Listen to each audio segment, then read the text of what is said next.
I wasn't expecting to be able to post this video today, but this is the board from a dartboard game I have, English Mark Darts, one of the big cabinet ones I picked up.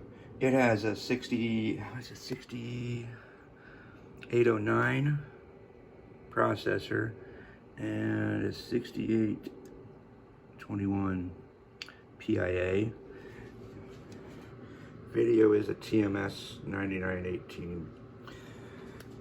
This, the ROM on here, I might do a little more detail on this later. The ROM's copyright 87, 91. The board is dated 91. I think on the back, the QC inspected code was 93. So this game was around in the late 80s. Actually, it was around in the early 80s. And it was using this processor like forever. This is just a more compact version on a single board. It's not as big as the older ones. But it wasn't working. It was doing some weird video stuff. I think I posted one earlier.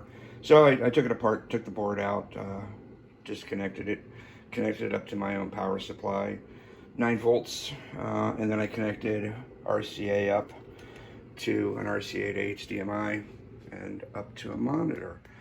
It wasn't working. I was getting this weird video. It would like just go up and down intermittently, and it was working, but ish, right? So first thing I did was I just took everything off that's socketed, and everything is socketed on this board.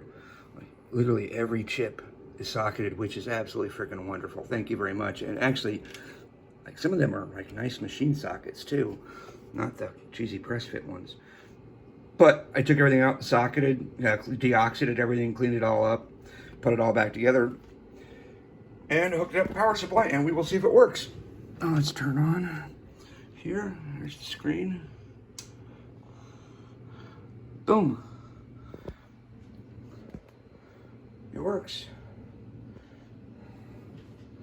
I'm going to leave it on then. Press select. Oh, which one select? Which one enter? I think that's select. Players. 1, 2. Oh, 2 players. Oh, what game?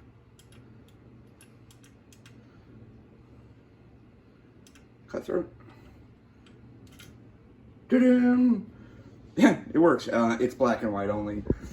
The monitor, which is actually over here, it's a monochrome that goes in it. It's not color, but the TMS on here, I bet it can do it. It's probably just not programmed for any color. I mean, why bother?